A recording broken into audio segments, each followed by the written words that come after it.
Hi, we're back in the kitchen today, and today we're going to be making savoury mince.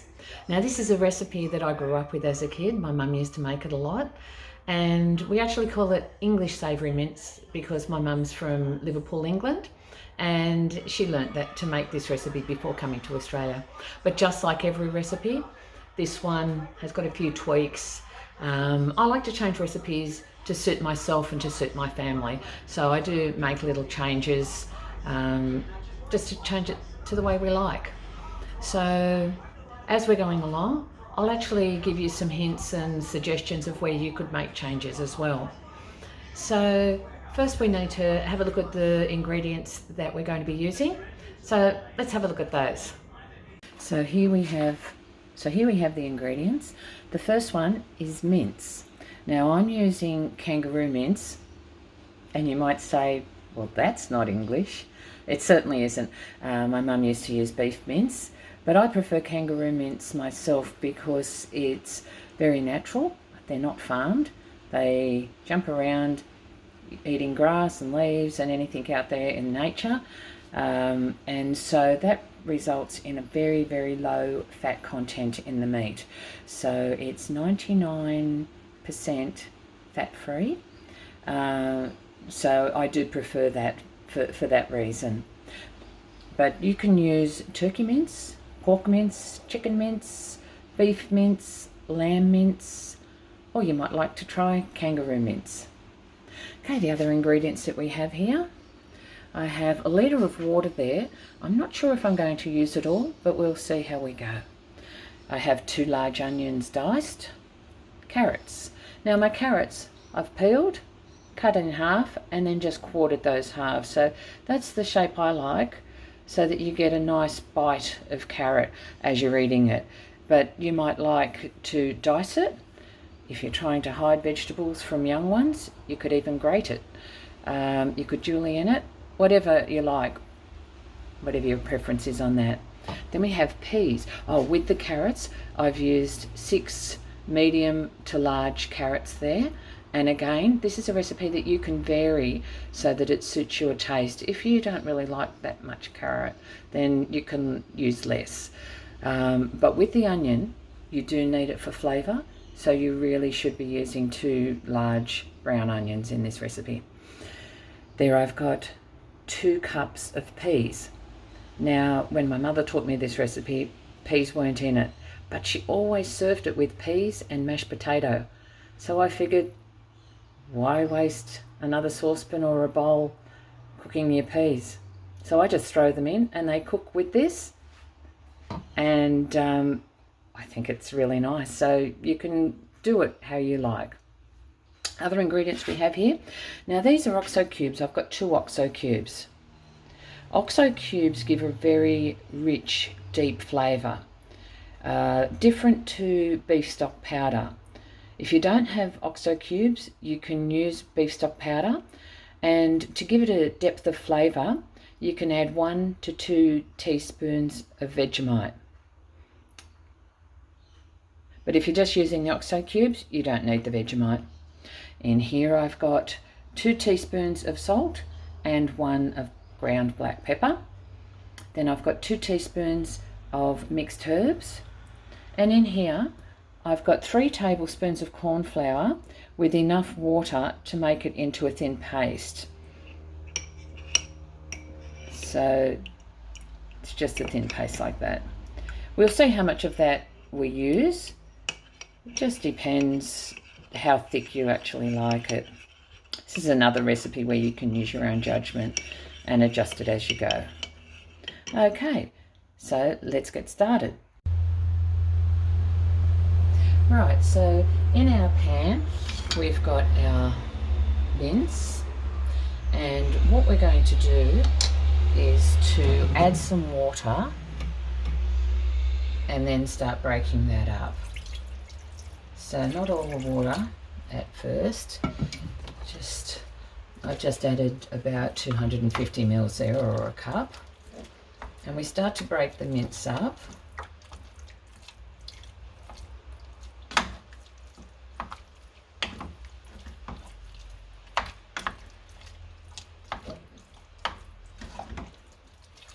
And as we go, we add a little bit more water.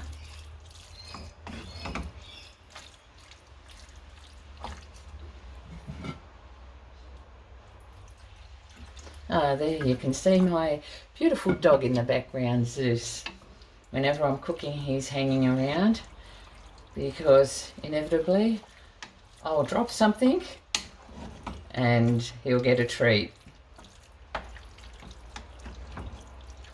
So it's a good relationship. He keeps my floor clean and he gets little rewards. And he keeps me company while I'm cooking.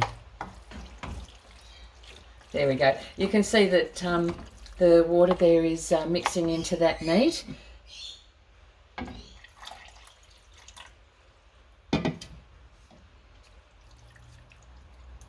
So I'm just adding it about a cup or a little bit less each time.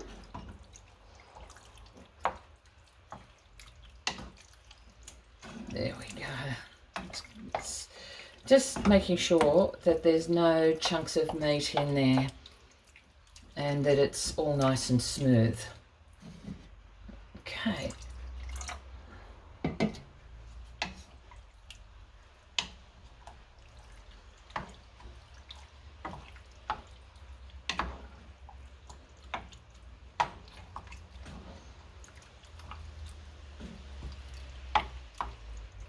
So you can see from this meat, like I said, it's fat-free.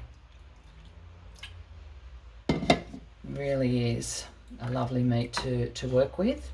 Though sometimes when I'm cooking with it, I have to actually add oil to it depending on what recipe I'm making. Okay, now that's enough water there. You can see there's a bit of water just sitting on top. That wasn't quite the litre. So I've used 800 mils. I just wanted to show you the packet that I use, and you can see there it says 98% fat-free, good source of protein and iron, and it's got a 4.5 health star rating.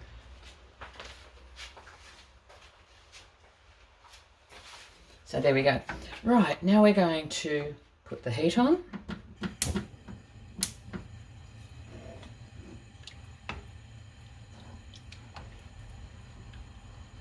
And we're going to add our other ingredients. In goes the onion. I'm wondering now whether I've used a big enough pot for this. Should be, because I've made it in this size pot before. And we add the carrots. At this stage we don't add the peas. The peas don't require much cooking. They're frozen peas. So I don't like mushy peas, so I add them at the end, just for a minute or two, just so that they can cook through quickly. There we go. To that we can add our oxo cubes, so we just crumble those in. Don't worry if you see some lumps going in as you're doing that, because once it heats up, they'll dissolve. And you're going to be stirring it, so you're going to be mixing them through, and they will break up as you're doing that. There we go. Then we add the salt and pepper and the mixed herbs. The mixed herbs isn't something that my mother would put in. I suppose being an English recipe, it was made very plain, but it's just something that I like to do. It gives it a lovely flavour. And if you wanted to, you could add some garlic powder or some garlic as well, but I think that I prefer it without it. I think I prefer the traditional flavour of it without that in it. Okay, now that's all we need to do. And I'll just grab my lid.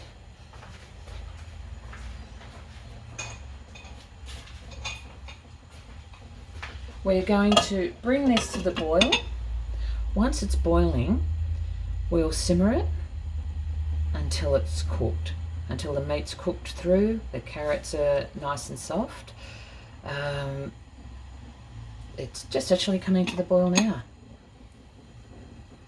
You can hear it bubbling away at the bottom there. It's not taking long at all.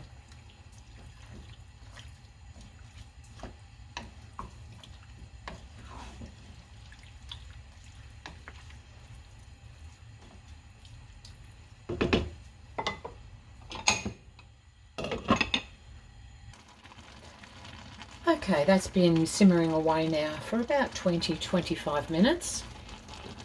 And we're just going to add the peas.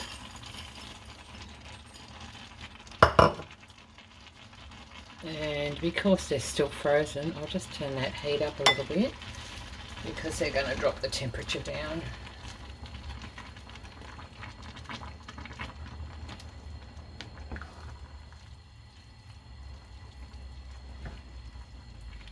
So we just want to bring that back up to the boil.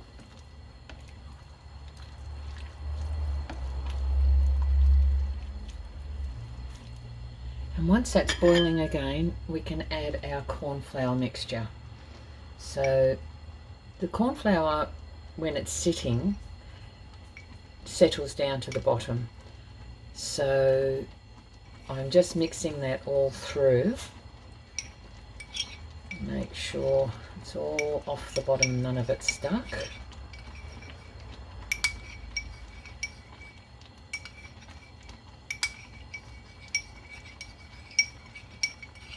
Okay, and that's just coming back up to the boil. There we go, add that and quickly stir it through, and as it boils that will thicken it and make a lovely gravy.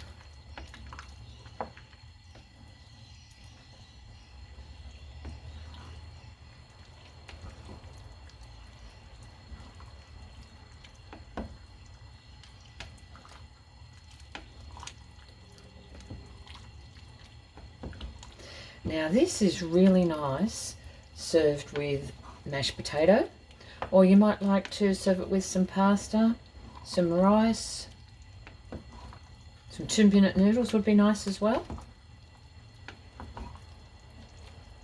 Or it seems to be, the flavours develop when it's left in the fridge overnight. So if you've got any leftovers, it's absolutely delicious served over hot buttered toast for breakfast. You could also use it to make a toasted sandwich, so like a jaffle, so it's all sealed in there and all the juices are sealed in there. So there you go, there we have it.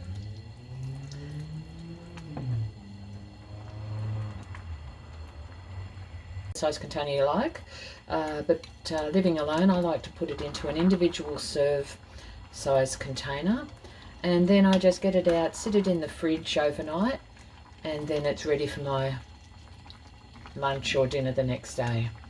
So there you have it, a nice bowl of savoury mince.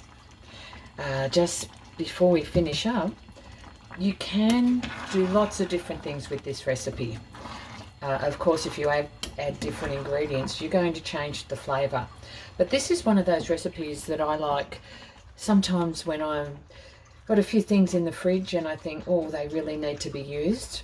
So I sometimes might throw some capsicum, some diced capsicum in, some sliced mushrooms, some sweet potato, a bit of pumpkin, whatever you've got in the fridge that you might need to use up.